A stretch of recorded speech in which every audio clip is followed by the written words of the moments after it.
So I hope आपको इस series में काफी मजा आ रहा होगा। आप रोज नए नए टॉपिक सीख रहे हैं। इनफैक्ट आप वो नॉलेज ले रहे हैं जो लोग महीनों में, इनफैक्ट सालों में लेते हैं।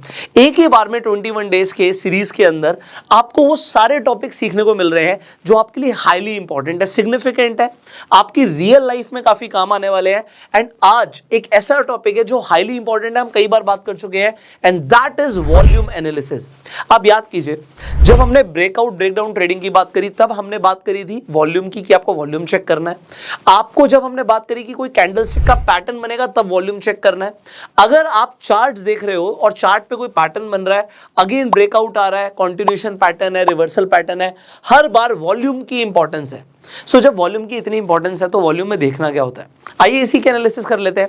और मैं आपको बता रहा हूं, मैं आपको इस तरीके से समझाने वाला हूं, आप लाइफ में कभी नहीं भूलोगे। ओके, सो अब हम चार्ट पे देखेंगे स्ट्रेट अवे कि वॉल्यूम कैसे देखते हैं। अच्छा, कई बार जो बिगनर्स हैं उनके सवाल आते हैं, तो उनके सवालों के जवाब देना जरूरी है। यहाँ पे हमने बैंक निफ्टी के फ्यूचर्स का चार्ट खोला हुआ है।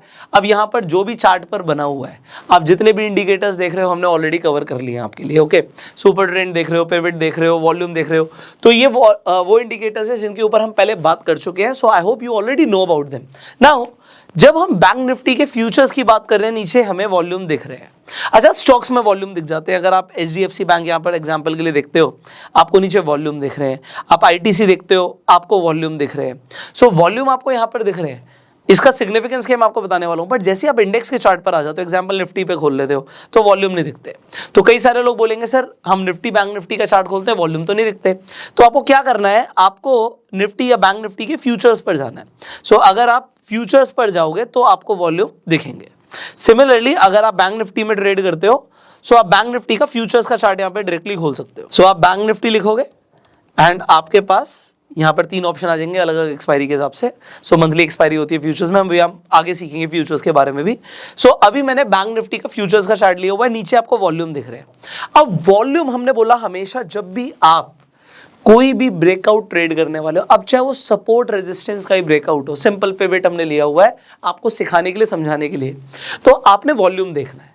वॉल्यूम ज्यादा होना चाहिए, किससे ज्यादा। हम बात करते हैं एग्जांपल विराट कोहली की। हम बात करते हैं आज विराट कोहली ने ना बहुत अच्छा परफॉर्म किया। किससे बढ़िया परफॉर्म किया? अपनी एवरेज से अच्छा परफॉर्म किया। अगर विराट कोहली की एवरेज एग्जांपल 30 रन की है, हर मैच में उसकी एवरेज आ रही है 30 रन की, अगर आज उसने 50 बना दिए तो हम बोलेंगे आज विराट कोहली अच्छा खेला। अगर उसने सिर्फ 15 रन बनाए तो हम कहेंगे आज वो अच्छा नहीं खेला। तो हम किससे कंपेयर कर रहे हैं? विराट कोहली की ही एवरेज से कंपेयर कर रहे हैं।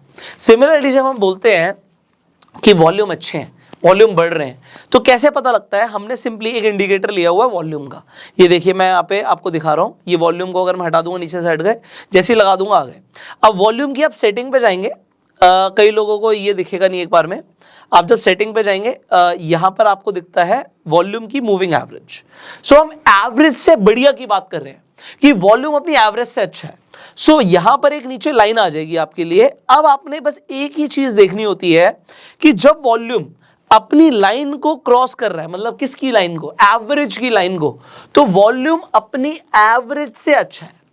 अगर वो एवरेज से अच्छा है तो इससे हमें क्या पता लगता है? बट उससे भी पहले वॉल्यूम होता क्या भाई?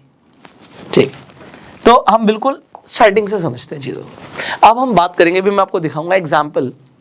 आप किसी स्टॉक में ट्रेड कर रहे हो, पहले बेसिक्स क्लियर करने बहुत जरूरी है। किसी भी चीज को समझने के लिए ना उसके बेसिक क्लियर होने जरूरी है। हम बात करते हैं स्टॉक का प्राइस बढ़ रहा है। हमने बात करी थी बायर्स हावी हो गए, ठीक है, बायर्स। अब लोगों को लगता है हावी हो गए मतलब बायर्स बढ़ गए हैं। स्टॉक का प्राइस ऊपर जा रहा है तो लोगों को ऐसा लगता है कि बायर्स ना मार्केट में बढ़ गए हैं, बायर्स बढ़ गए हैं। ऐसे ही लगता है ना? अभी तक हो सकता है आपको भी ऐसे लग रहा हो। स्टॉक का प्राइस गिरता है तो हमें लगता है कि सेलर्स बढ़ गए हैं मार्केट में। अब एक आपको बात बताऊं, ये झूठ है, ऐसा नहीं होता। क्योंकि स्टॉक मार्केट है, अगर कोई चीज कोई खरीद रहा है तो कोई ना कोई उसी टाइम पर उसे बेच भी रहा है, कोई ना कोई सेल भी कर रहा है। अगर कोई सेल कर रहा है तो कोई ना कोई उसी टाइम पर उसी स्टॉक को बाय भी कर रहा है। तो बायर्स और सेलर्स मार्केट में एक साथ चल रहे होते हैं। अगर 1 लाख शेयर मार्केट में किसी ने खरीदे तो किसी ने बेचे भी हैं।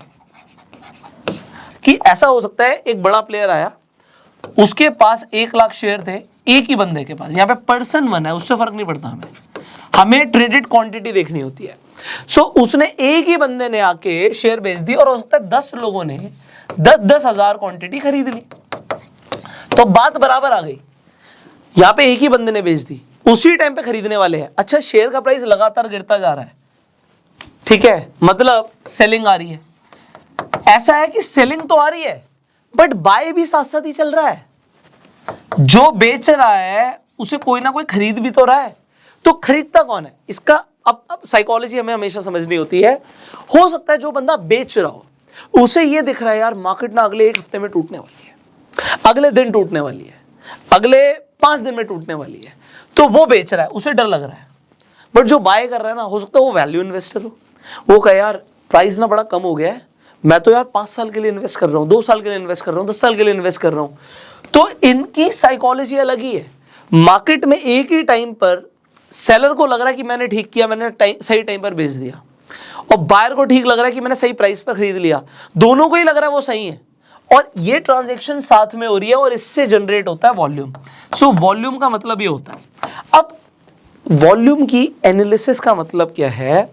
अगर वॉल्यूम बढ़ रहे हैं मतलब बायर्स और सेलर्स उस शेयर में इंटरेस्टेड है, उनका इंटरेस्ट बढ़ गया है। इंटरेस्ट समझना बहुत जरूरी है, समझ रहे हो? एक दुकान पे मिठाई रोज बिकती है, पर एक दिन बहुत सारे लोग आके खरीद रहे हैं, दुकान वाला बेच भी रहा है, तो इंटरेस्ट बढ़ गया। इंटरेस्ट बढ़ना जरूरी है, इंटरेस्ट बढ़ने से काफी सारी चीजें इंपैक्ट हो जाती हैं। तो अब वो क्या चीज है वो यहां पर देखेंगे। अब हमने देखना है कि एवरेज कितना इंटरेस्ट रहता है, और एवरेज से इंटरेस्ट बढ़ गया। अगर यहां पे आपको वॉल्यूम दिखते हैं और एक लाइन आ गई है वॉल्यूम की मूविंग एवरेज की, तो एक मूविंग एवरेज की लाइन दिख रही है। अगर वॉल्यूम अपने एवरेज से ऊपर जाएगा, अभी हम प्राइस को नहीं देख रहे, एनालिसिस दोनों की साथ में ही होगी, बट अभी सिर्फ नीचे वॉल्यूम को देखो। अगर प्राइस अपनी मूविंग एवरेज से ऊपर जाएगा तो हम कहेंगे वॉल्यूम बढ़ गया है, और अगर मूविंग एवरेज से सिग्निफिकेंटली नीचे चल रहा है तो हम कहेंगे वॉल्यूम कम है। अब कम वॉल्यूम पे हमने बोला आपको फेक ब्रेकआउट्स मिलते हैं, और अगर वॉल्यूम अच्छे होते हैं तो आपको राइट ब्रेकआउट्स मिलते हैं। अब हम अभी सिर्फ वॉल्यूम एनालिसिस करेंगे, फिर मैं आपको एक एग्जैक्टली बताऊंगा कि आपको क्या क्या देखना है। अच्छा, जब भी ब्रेकआउट आएगा, अगर एग्जांपल के लिए आप सपोर्ट रेजिस्टेंस ट्रेड कर रहे थे, यहां पर प्राइस एक रेंज में है, तो नीचे देखो वॉल्यूम भी बहुत ज्यादा नहीं है, वॉल्यूम सिग्निफिकेंटली बहुत ज्यादा ऊपर नहीं है, इसलिए प्राइस एक रेंज में ही चल रहा है। अब आप देखते हो एक ब्रेकआउट आता है, आपकी यहां पे पिवट की लाइन है, पिवट और सपोर्ट के बीच में प्राइस चल रहा था काफी देर से। अब आपको दिखा इस कैंडल पर जाके आपको एक ब्रेकआउट दिखता है। जैसे ही ब्रेकआउट दिखता है मुझे क्या चेक करना होता है? मुझे चेक करना होता है वॉल्यूम क्या था। वॉल्यूम बिल्कुल खत्म तो नहीं था। अगर वॉल्यूम अपनी एवरेज के पास है और एवरेज से ऊपर है, अभी मैंने नीचे देखा नहीं है बट मैं आपको बता रहा हूं, अगर ऐसा है तो ये एक राइट ब्रेकआउट हो सकता है। मैं डायरेक्टली नीचे देखूंगा और मुझे दिखा यार जो एवरेज की लाइन है उससे ऊपर वॉल्यूम है, जो एवरेज की लाइन है उससे ऊपर वॉल्यूम है, तो इसका मतलब क्या है कि यहां पर जब ब्रेकआउट आया है it is a right breakout. अब राइट ब्रेकआउट आया, मैंने हाई के बाद एंट्री मार ली, उसके बाद मुझे क्या दिखता है? अगर वॉल्यूम कम हो रहा है तो वॉल्यूम अगर लगातार कम हो रहा है, यहां पर जाके वो अपनी एवरेज से भी नीचे चला गया, again price is going up. ये एक एनालिसिस है, अभी बोल रहा हूं फिर लिख के दिखाऊंगा। अगर वॉल्यूम नीचे जा रहा है और प्राइस ऊपर जा रहा है, so it is a early sign of a reversal, मतलब वॉल्यूम कम हो रहा है, बायर और सेलर का इंटरेस्ट कम हो रहा है, प्राइस ऊपर जा रहा है, it can be a sign of a reversal. अब एक कैंडल बनती है, कैंडलस्टिक पैटर्न्स तो आपने समझ ही लिए, हमने बात करी थी जब कैंडलस्टिक्स की बात करी थी कि भैया आपको एक कैंडल दिखती है, अब वो कैंडल शूटिंग स्टार आपको दिखता है। शूटिंग स्टार जब आया हमें चेक करना है कि वॉल्यूम क्या है। वॉल्यूम क्या अपनी एवरेज के आसपास भी, अगर एवरेज से बहुत नीचे है तो ये गलत है, मतलब फिर वो उसकी सिग्निफिकेंस नहीं है। आप देखते हो बिल्कुल अपनी लाइन पर ही है, एवरेज की लाइन पर है, हम नहीं कह रहे बहुत ऊपर है बट एवरेज की लाइन पर है। ओके, अब आपको दिखता है कि एवरेज पे है, जो वॉल्यूम रहता है उतना वॉल्यूम है, मतलब वॉल्यूम था जब आपको एक कैंडलस्टिक फॉर्मेशन दिखा है। उसके बाद आपने नेक्स्ट कैंडल में वेट किया उसके लो के ब्रेक होने का और आपने ट्रेड लिया। अब अगेन वॉल्यूम है नहीं है, जब आपने ट्रेड लिया तब भी वॉल्यूम था, अपनी एवरेज पर था वॉल्यूम। ओके, आपने हाई का, आपने स्टॉप लॉस लेके चले, आपको अगली कैंडल उसके इनफैक्ट अगली कैंडल में, अब मान लेते हैं ये तो हुआ कैंडलस्टिक को ट्रेड करना। अगर आप अभी से ब्रेकआउट ट्रेड कर रहे थे, डिपेंड करता है, अलग अलग लोग अलग अलग चीजें ट्रेड करते हैं। अब आपने देखा उसने अपनी पिवट को भी ब्रेक कर दिया, मान लेते हैं आपने तब एंट्री नहीं ली थी, अब आप एंट्री लेना चाहते हो। जब पिवट लाइन ब्रेक हो रही है या हुई है, तो आप उस टाइम पर क्या चेक करते हो, वॉल्यूम थे, आप कहोगे और वॉल्यूम तो शूट अप है। अगर वॉल्यूम बढ़ रहे हैं और प्राइस नीचे जा रहा है, इट इज अ साइन कि ये स्ट्रॉन्ग बेरिश है। अभी मैं इसको बताऊंगा आपको, चार ही चीजें होंगी वॉल्यूम की एनालिसिस में, तो चारों चीजें मैं आपको बता दूंगा। वॉल्यूम बढ़ रहे हैं, प्राइस नीचे जा रहा है, मतलब प्राइस और नीचे जाएगा। अब नीचे कहां तक जाएगा, सपोर्ट रेजिस्टेंस, सिंपल। अगर उसने पिवट को तोड़ा तो अपने सपोर्ट पे जाएगा, वो सपोर्ट पे गया। सो आपको, अगर आप ट्रेड ले रहे थे तो आपकी कंडीशन मीट हो गई। अगेन वॉल्यूम बढ़ते जा रहे हैं, वॉल्यूम बढ़ रहे हैं, प्राइस लगातार गिर रहा है, मतलब आपको ये भी कंफर्म हो रहा है, इंडिकेटर भी हम यूज कर रहे हैं कंफर्मेशन के लिए कि सुपर ट्रेंड लगातार चल रहा है। सो ट्रेंड में भी पावर है, वॉल्यूम नीचे दिख रहे हैं और प्राइस लगातार नीचे दिख रहा है, स्ट्रॉन्ग बेरिश।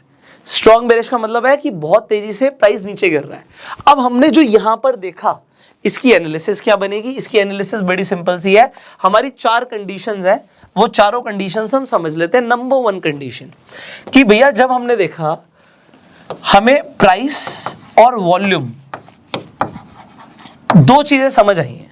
हमने अभी सिर्फ प्राइस और वॉल्यूम को देखा, अब हम ट्रेड क्या कर रहे हैं, हम सपोर्ट रेजिस्टेंस ट्रेड कर रहे हैं या आप कोई पैटर्न ट्रेड कर रहे हो, बहुत सारी चीजें हैं।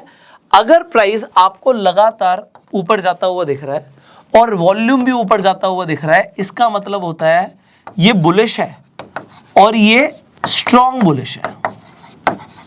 सिमिलरली आपको ये दिखता है यार, प्राइस नीचे गिर रहा है और वॉल्यूम बढ़ रहा है, मतलब वॉल्यूम है, मतलब पार्टिसिपेशन है, इंटरेस्ट है। इंटरेस्ट है तो जो अभी ट्रेंड बना हुआ है उसमें पावर है। सो जो अगर बेरिश ट्रेंड बना हुआ है तो बेरिश ट्रेंड में पावर है। सो हमारा जो बेरिश ट्रेंड है वो स्ट्रॉन्ग है। अब रिवर्सल के लिए आपको क्या देखना होता है कि अगर प्राइस तो बढ़ रहा है और वॉल्यूम श्रिंक हो रहे हैं, मतलब इंटरेस्ट लूज हो रहा है। इंटरेस्ट लूज हो रहा है, इसका मतलब क्या है, it is a early sign of reversal. यहां से रिवर्सल आने की प्रोबेबिलिटी है। अब जो ट्रेंड है वो स्ट्रॉन्ग नहीं रहा, वो वीक हो गया। मैं ये नहीं कह रहा कि रिवर्सल आ ही जाएगा, हो सकता है वॉल्यूम दोबारा से शूट अप हो जाए, बट साइन है, it is a sign of reversal and it is a weak trend. Similarly अगर प्राइस गिर रहा है और वॉल्यूम श्रिंक हो गया, अब जो होना था इसका मतलब है अब वो हो गया। हमने बात करी थी प्राइस बढ़ रहा है, सिमिलरली अब प्राइस गिर रहा है और वॉल्यूम भी गिर रहा है, इसका मतलब है इंटरेस्ट कम हो गया है, और इंटरेस्ट कम हो गया है, it is a sign of reversal कि यहां से रिवर्सल आ सकता है और जो ट्रेंड है उसमें ताकत नहीं है, वीक हो गया है। सो ये हमारी यहाँ पे चार चीजें हैं जो वॉल्यूम में समझनी हमें जरूरी है। आई होप अभी आपको वॉल्यूम का कंसेप्ट क्लियर हो गया होगा। हमने बात करी कि वॉल्यूम होता क्या है, हमें वॉल्यूम को ट्रेड कैसे करना होता है। जब भी हम ब्रेकआउट ट्रेडिंग करते हैं, ब्रेकडाउन ट्रेडिंग करते हैं, वॉल्यूम की सिग्निफिकेंस होती है। वॉल्यूम अपनी एवरेज से ऊपर है, बहुत बढ़िया। अगर वो एवरेज से कम है तो आपको जर्नली दिखेगा, जिस भी स्टॉक को आप देख रहे हो, इंडेक्स को आप देख रहे हो, वो एक रेंज बाउंड ट्रेड करेगा। वॉल्यूम नहीं है, इंटरेस्ट नहीं है। इंटरेस्ट के आते ही आपको ट्रेंड मिलता है, और ट्रेंड के लिए तो अभी मुझे आपको स्ट्रैटेजीज देनी बाकी है। ठीक है, तो अभी इस सीरीज में बहुत कुछ सीखना बाकी है। अगर आप सीखना चाहते हैं तो इस चैनल को सब्सक्राइब कर लीजिए, बेल आइकन पे क्लिक कर दीजिए, बिकॉज आपको सब कुछ फ्री में सीखने को मिल रहा है। This is completely a free training course. आप लोगों को बस एक ही चीज़ करनी है, अगर आपको कोई भी हमारी वीडियो अच्छी लगती है, इन्फॉर्मेटिव लगती है, बस शेयर कर दीजिए। सो शेयर दिस वीडियो। अगर आपको अच्छी लगी, अपना प्यार देने के लिए लाइक कर सकते हैं। हमने अपस्टॉक्स का यहाँ पर पूरा अकाउंट खोला हुआ है। सो अगर आपके पास अपस्टॉक्स पे डीमेट अकाउंट नहीं है अभी तक, तो आप डिस्क्रिप्शन और कमेंट बॉक्स में लिंक है, जाके फ्री में अपना डीमेट अकाउंट खुलवा सकते हैं। इनफैक्ट आप अपस्टॉक्स पर रेफर एंड अर्न करके भी पैसे कमा सकते हैं, बहुत सारे लोग ऑलरेडी कमा रहे हैं। So I will see you in the next video. Till that time, you can open your free demat account and go self-made.